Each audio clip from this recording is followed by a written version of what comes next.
I'm so glad that you joined us tonight at the Village to learn more about modern calligraphy.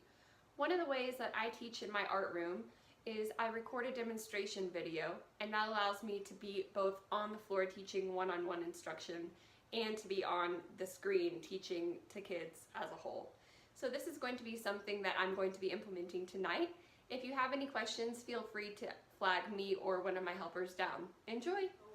When you are thinking about getting paint on your aqua brush, remember that water comes out when you squeeze it, and so you never want to squeeze it more than just like one per time.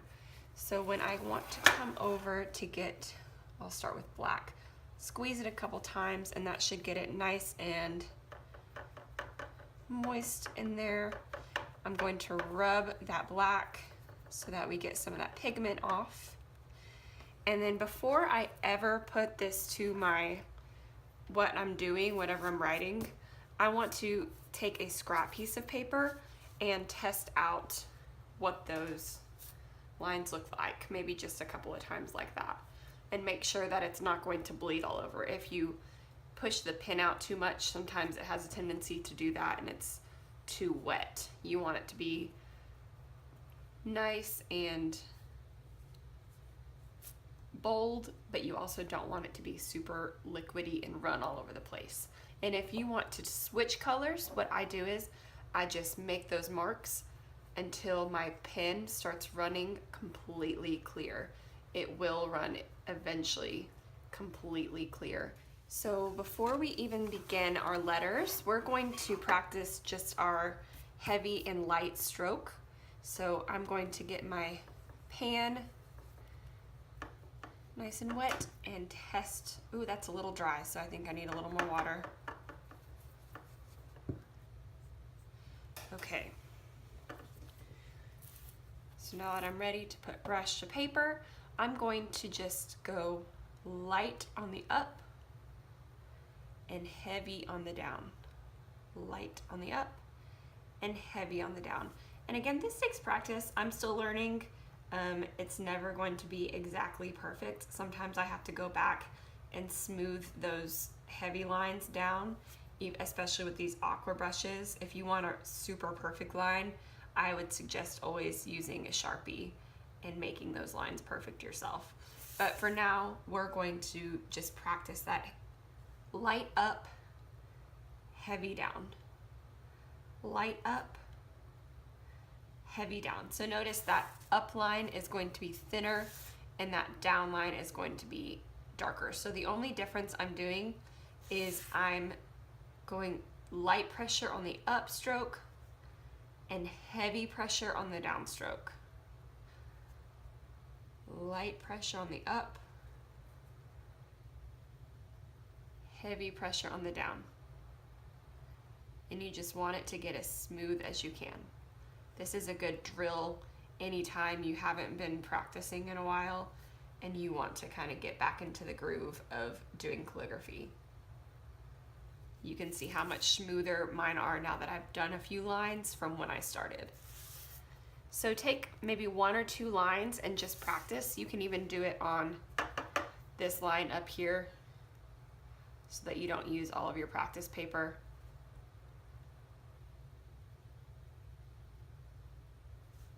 And we'll take a little bit of time to practice those.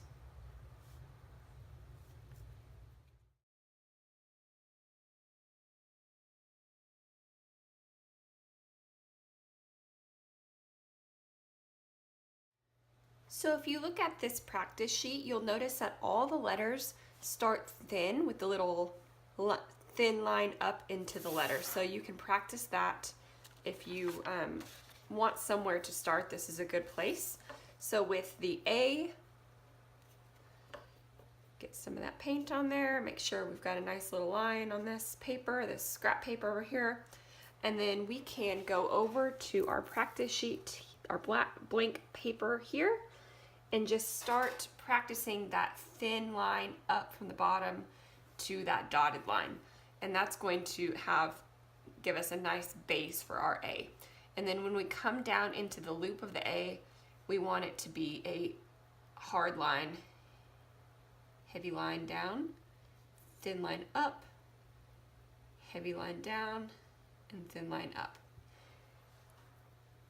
For the B, every letter starts with that thin line up, except it's going to go all the way up to the top, come down heavy, come up thin, and then keep going on out.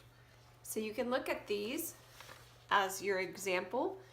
You're going in the same direction you would for your regular cursive, but you're just making those thick and thin lines with heavy and light pressure as you need. So when I do my C, I'm going to go up light, just like I start every letter, and then I'm going to come and I see that heavy line there and come back up into it light. With the D, it's very similar to an A. You have that heavy line on the curve. It goes up light and then comes back down into that leg of the D and then comes back up out light. So when I do that one, I'm going to come up here with that light line, come down heavy, back up light, and then back down heavy. And then of course ending my letters always light. So you can use this practice sheet to practice your letters. You can look at this sheet as your reference for how those letters are supposed to look, but you do know now how to make that heavy and how to make the light. And just so you know, all letters start light and end light. So we're going to give you some time now to practice these letters, and then we'll come back together and learn some more.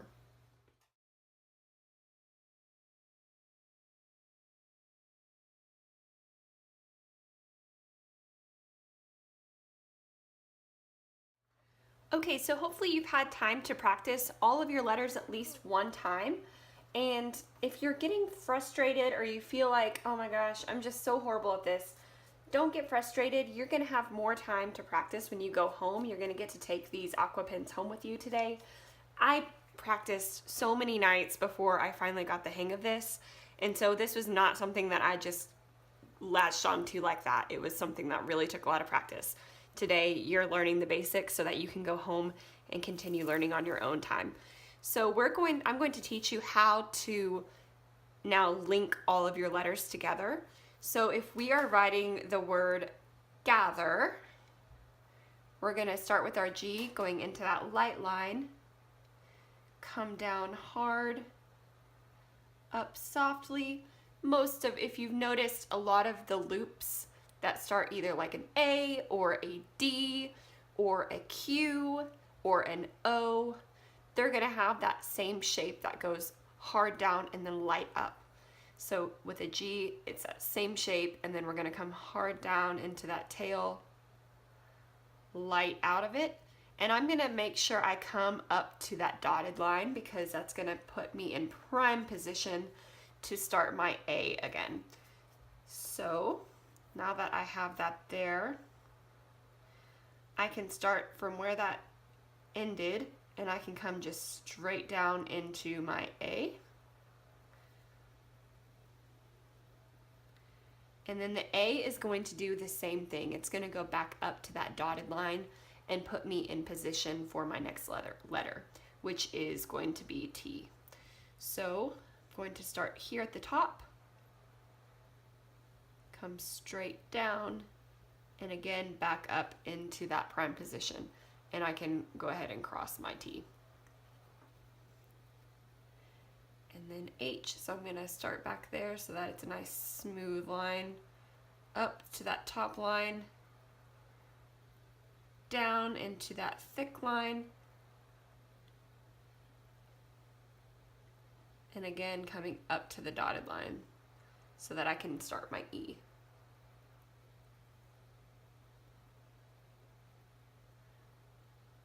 So the key here is to always come end your previous letter on the dotted line so that you can just continue on into your next letter.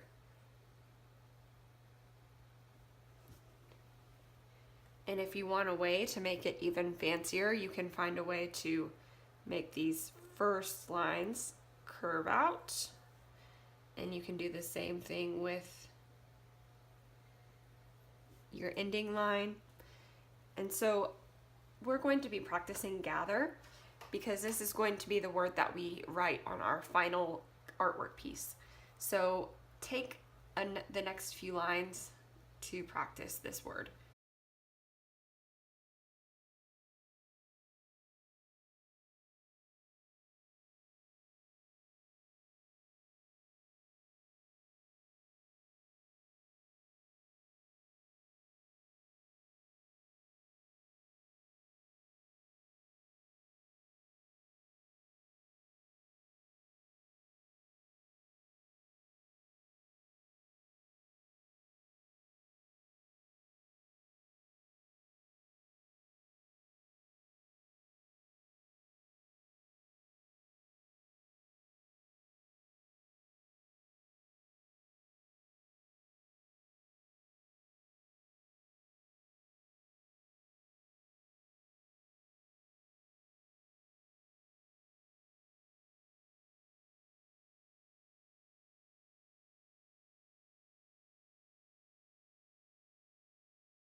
So if you are super frustrated with the aqua pen and you're like, this is just not my thing, one way that I also make my modern calligraphy is I will just write in regular cursive, write my letters in regular cursive, and then go back looking at my practice sheets and see where they're thicker, and you can just go back and draw them thicker with a Sharpie. And this is what I end up doing a lot of the time when I'm bored and I'm drawing and I don't have my aqua pen with me, or I just want to spruce up a sheet that I'm working on with letters on it, or like a birthday card that has letters on it and I want to write their name on the front. I'll often do it like this. So if you would just rather use a Sharpie and learn with a Sharpie, that's completely fine. So when you are writing something out, just write it the normal way that you would with cursive, but leave a little bit more room than you would maybe with your regular hand, so that you can make those lines thicker. So I've finished my regular writing, and then I'm gonna go back and make those lines thicker where I see on my sheet they need to be thicker. And you don't need to box it, you're just adding maybe 2 more lines to make it thicker. And trying to make it as smooth of a line as you can. You don't want to see any little ends.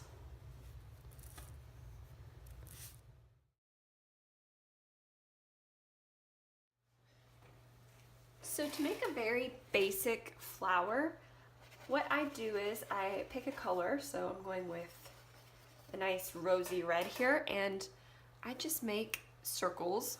It doesn't have to be a perfect circle. In fact, sometimes imperfect circles can make this flower design look better. You can have more than one color, so if you want to go with red or pink and then maybe orange for a fall color palette. I'm going to do a few. I'm going to leave space in the middle for my words that I'm going to do on here. So I've got my circles that I want, maybe I want one more down here, and then I'm going to clean my brush out and go in for some green. And I'm just going to do some flowers. A flower is, or I'm sorry, not a flower, a leaf is just, you go from line and then make a point there and then fill it in. Be careful not to bleed your green into your flower. You need to wait for these flowers to dry before you touch any other color to them.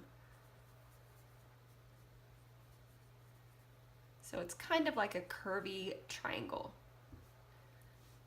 So I'm making a curved line, and then I'm going to connect the other side into a point like that.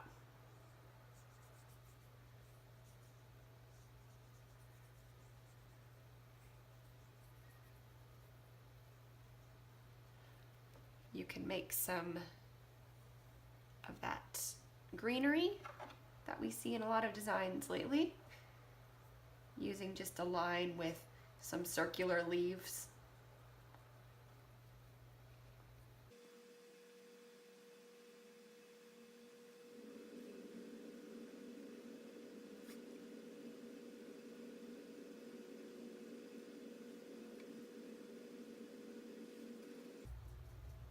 And if you want to give them just a little more dimension, you can go back and add some yellow into these leaves. Kind of like the sun is shining through them.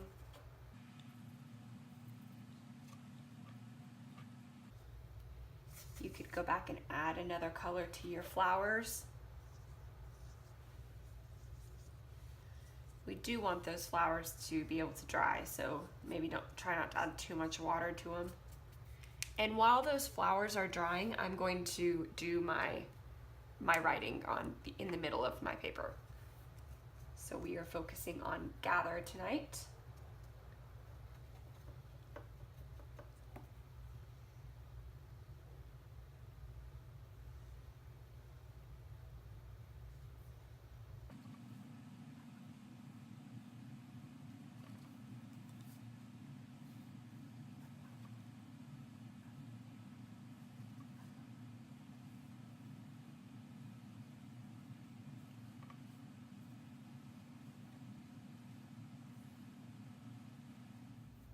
And now that my flowers are starting to dry, there's two things you can do. If you don't feel like you can add the black lines to your flowers and leaves with this water pen, you can do it with Sharpie. And so what I do is I start in the middle, and I'm just going to be making it's kind of like a swirly, but you don't want it to be perfect, and you want the lines to intersect every once in a while to create kind of a rose look to it. So if you watch this one again over here, I'm starting with an imperfect circle in the middle, and then I'm just going to spiral out, and every once in a while I want it to collide with itself. And then I'll start again there and continue going out. Maybe I'll let it collide with itself again there and keep going out. And this, I found, the more imperfect it is, the better it ends up looking in the end. So if you think too much about it, it's a little bit better to just kind of not think about it and let it go free.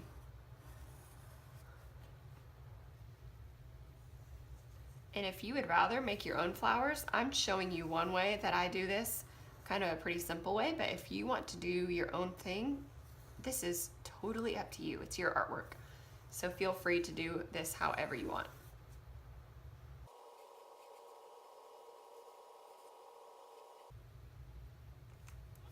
On my paper, I don't want it to start looking too light and have like a super light H and then a really dark T. So I want it to be nice and consistent.